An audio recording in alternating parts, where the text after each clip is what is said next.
Bom dia, pessoal. Nós aqui se encontrando mais uma vez. Gente, agora a gente está entrando nas últimas etapas, né? Semana que vem a gente já vai fazer a avaliação.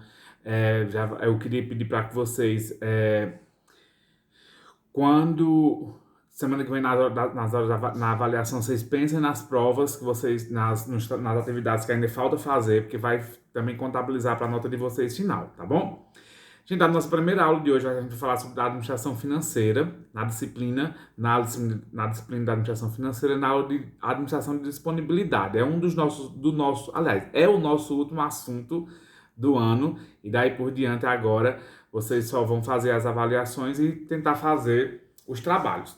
Tá bom? Então, o que é disponibilidade? Venho aqui mais uma vez para falar para vocês. O que é disponibilidade? Disponibilidade pode ser o numerário mantido no caixa. O que é o numerário mantido no caixa? O dinheiro que é disponível para o giro diário da operação de uma empresa, né? É o saldo bancário de livre movimentação, ou seja, aquele dinheiro que também está no banco e também caracteriza, né, disponibilidade, e também há aplicações financeiras de liquidez imediata, né? A gente já sabe que liquidez é a capacidade de transformar um ativo em dinheiro vivo, e a disponibilidade, as aplicações financeiras que têm essa liquidez imediata também caracteriza-se também disponibilidade, beleza? Então, isso aí, a gestão de tudo isso, do dinheiro que está no caixa, dos saldos que está em banco, das transações financeiras, das aplicações financeiras, a administração de tudo isso aí, a gestão de tudo isso aí caracteriza-se a administração de disponibilidade, que o objetivo básico, né, que a ideia básica, o pensamento, o que a gente tem que entender sobre disponibilidade é buscar o equilíbrio de ambos os fatores, né? Do dinheiro que está em giro, dinheiro que está em caixa e das aplicações financeiras que a empresa possivelmente pode ter. Então, quando a gente fala de aplicações financeiras, a gente vai trabalhar vendo o contexto de disponibilidade, a gente vai entender que a gente vai trabalhar vai buscar as aplicações financeiras que tenham liquidez imediata, aquela aplicação financeira que tenha a maior capacidade de transformar esse ativo em dinheiro vivo. Beleza? E aí, pessoal, voltando para aquelas primeiras aulas que a gente teve, falando sobre princípios básicos da administração financeira, qual é o princípio básico da administração financeira? Qual é a função da gestão financeira propriamente falando, né? Então, a função da gestão financeira propriamente falando é a maximização da riqueza da empresa, né? Dos sócios, dos acionistas, né? Contudo, a gente tem que buscar a alta rentabilidade nos recursos aplicados, no dinheiro que a gente vai começar a girar aí. Por isso que a gente tem que entender um pouquinho sobre essa disponibilidade que eu estou falando para vocês. Tá certo? Então, a rentabilidade está relacionada à aplicação financeira de alto risco, como também a rentabilidade está relacionada às atividades operacionais da empresa. E aí, o foco da gestão da administração da disponibilidade com os princípios básicos da gestão financeira é a eficácia, né, na administração dos recursos financeiros da entidade ou da empresa, como a gente queira falar. Gente, existe uma área da organização que é crucial para que se trabalhe a disponibilidade, para que se trabalhe a gestão. Não sei se vocês lembram da outra aula do semestre passado, que a gente estava falando de capital de giro. Então, essa aula ela advém daquelas aulas de capital de giro. Então, o que pode ser trabalhado, o que a gente estudou um pouquinho sobre capital de giro, a gente pode sim adaptar para essa aula de administração de disponibilidade. Beleza? Então, como eu falei para vocês, essa administração eficiente da gestão de fluxo de caixa, né? Porque na verdade toda essa disponibilidade a gente vai trabalhar ele dentro de um fluxo de caixa, que a gente já teve também aula de fluxo de caixa, que vocês podem buscar lá no Classic Home, que tem aulas postadas sobre fluxo de caixa, né? Que, aliás, inclusive foi a nossa terceira aula passada, né? Antes dessa.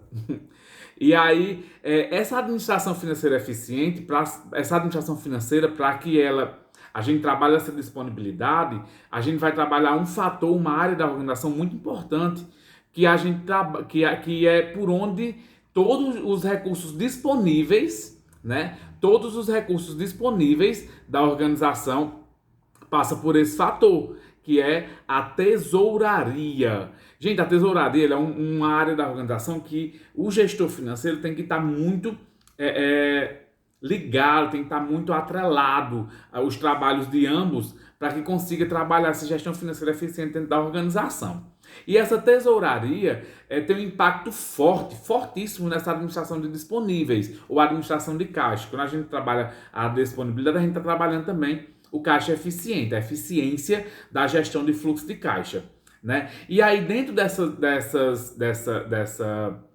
desse entendimento, dessa gestão eficiente de fluxo de caixa, a tesouraria exerce funções primordiais de impacto. Quais são elas? Então, se eu perguntasse para vocês, qual é a função da tesouraria que exerce impacto no fluxo de caixa? Contas a receber, contas a pagar, estoque, gestão de disponíveis, né, pagamentos de dividendos. Então, tudo isso trabalha essa gestão da tesouraria dentro do processo de disponibilidade. Obviamente, a gestão de recebíveis de fluxo de caixa, tudo isso vai passar pelo processo de tesouraria. Então, a tesouraria é a área da organização que tem mais influência na gestão de disponibilidade que a gente pode trabalhar. Tá bem? Então, o que acontece? Sempre deve existir um saldo de caixa adequado às atividades da organização.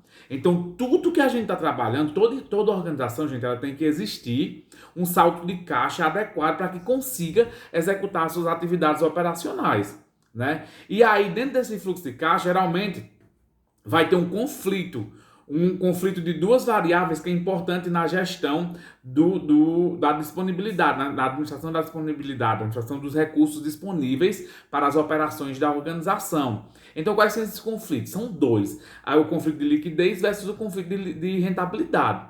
Então, o que é liquidez? Liquidez nada mais é do que a capacidade de transformar um ativo em dinheiro vivo, né?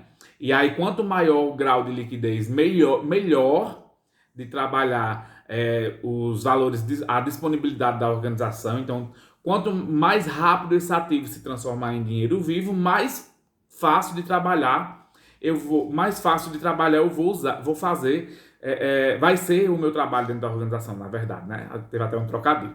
E a rentabilidade, que é o retorno sobre um possível investimento que a empresa pode ter feito. Então a gente pode trabalhar esses dois fatores para que se trabalhe, para que se pense na gestão de disponíveis para vocês, para a entidade, para a organização, tá certo? Então, e aí eu faço uma pergunta para vocês, que vai ser uma pergunta chave para que a gente consiga entender essa gestão de disponibilidade, né? Por que deve se manter um saldo de caixa? Né? Por que a empresa deve manter-se um saldo de caixa? Não, o que é um saldo de caixa? Um saldo para que consiga trabalhar essa disponibilidade e possivelmente organizar, né? Ter uma gestão estratégica, uma gestão eficiente dos valores disponíveis da organização, dos valores disponíveis que a empresa tem. Seja ele no caixa, seja ele no banco, seja ele dos ativos com maior grau de liquidez, né? Então, por que é importante a empresa manter um saldo de caixa? Por N motivos. Eu vou citar alguns aqui que é para a gente fechar o nosso conhecimento, o nosso entendimento, né? Motivo de transação, pagamento de transações geradas pelas atividades operacionais da empresa, como matéria-prima, serviço prestado, salário para colaborador, fornecedor. As transações básicas da operacionalidade da empresa, né? Motivo de precaução, porque todos os caixas, toda empresa ela tem que ter um caixa justamente para isso, para se manter precavida por alguma coisa, alguma variável externa que possivelmente vai abalar o financeiro da entidade. Motivo de especulação com finalidade de aproveitar as oportunidades lucrativas. Numerário em trânsito, pela reciprocidade de saldos médios exigidos pelos bancos. E por aí vai.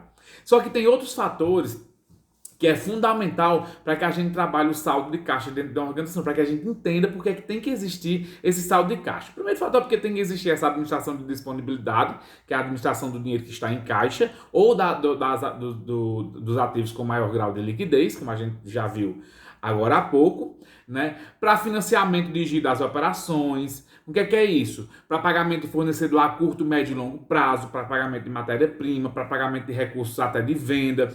Então, N fatores que pode ser identificado como giro de operação. O que é o giro de operação? É o dia a dia, o cotidiano da entidade, da empresa. Para a estratégia de reduzir o ciclo financeiro, né? Retardar o pagamento de fornecedores que possivelmente pode comprometer o crédito da empresa. Então, se a empresa pode esticar o pagamento do fornecedor sem afetar o caixa dele naquele momento, é interessante que isso faça. Para acelerar o recebimento de duplicata, sem constranger o cliente, como a gente já viu até com vocês, quando a gente estava falando de capital de giro. A gente trabalha esse desconto de duplicata, então isso é antecipar, né, acelerar o recebimento das possíveis duplicatas que a empresa pode ter, e vários fatores. Elevar o giro de estoque, por aí vai. Outro fator fundamental que a empresa tem que se manter, tem que existir, né, tem que se pensar em se manter o fluxo, em se ter, na verdade, uma gestão, né, um saldo de caixa eficiente, vai ser os desembolsos operacionais, chamados DO, né, que são os pagamentos relacionados às atividades operacionais da empresa, como salário, encargos sociais, encargos tributários, impostos, contas a pagar, fornecedores e por aí vai. Então, se a gente não tiver um fluxo de caixa, se a gente não tiver um valor disponível na entidade, na organização, não vai conseguir fazer esses pagamentos operacionais, né? E aí, outro fator fundamental é o caixa operacional, que é a média mensal dos recursos que suporta o desembolso operacional. Então, isso é uma parcela de giro necessária para suportar determinado nível de vendas, que na verdade as vendas elas vão oscilar. Uma hora vende muito, outra hora vende mais, outra hora vende pouco, e por aí a gente precisa ter esse caixa operacional para que a gente consiga fazer essa gestão de fluxo de caixa. Eu indicaria essa gestão de fluxo de caixa, desse caixa operacional, feito mensalmente, né? O caixa a gente bate todo dia, mas o fechamento, né, dependendo das atividades da organização, dependendo de que tipo de entidade, de que tipo de atividade empresarial a empresa está executando, a gente pode fazer, né, esse caixa operacional, esse giro de caixa, mensalmente para saber como é que está sendo a gestão financeira da entidade, tá? Como é que está sendo o financeiro, como é que está sendo trabalhado, como é que está sendo administrada essa gestão financeira, né? E para ter um giro de caixa, chamado GC, né? Que mostra quantas vezes o caixa operacional, que é esse que a gente está falando agora há pouco, foi renovado no período. Então isso é um giro de caixa. Essa divisão total é feita anualmente, né? Quando a contabilidade faz o balanço patrimonial, a gente faz esse giro de caixa para saber quantas vezes esse caixa operacional, que é esse que eu estou falando, que eu acabei de falar, né, foi renovado em determinado período. Como eu falei para vocês inicialmente, eu gosto de fazer mensalmente, né? E aí, gente, são essas formas que a gente precisa entender sobre o que é esse princípio de administração de disponibilidade. Recapitulando para vocês, é um numerário mantido no caixa para assegurar a operacionalidade financeira da entidade. Então, tudo isso são funções do gestor financeiro, do tesoureiro, né, ou de ambos os cargos, para que consiga trabalhar essa gestão financeira de forma eficiente, essa disponibilidade de forma eficiente. Tá certo? Gente, eu vou disponibilizar para vocês esse material também em PDF no Classic Room, para que vocês consigam, além de assistir o vídeo, acompanhar o material em PDF. Tá certo? E até já, a gente se encontra de novo nas próximas aulas. Beijo!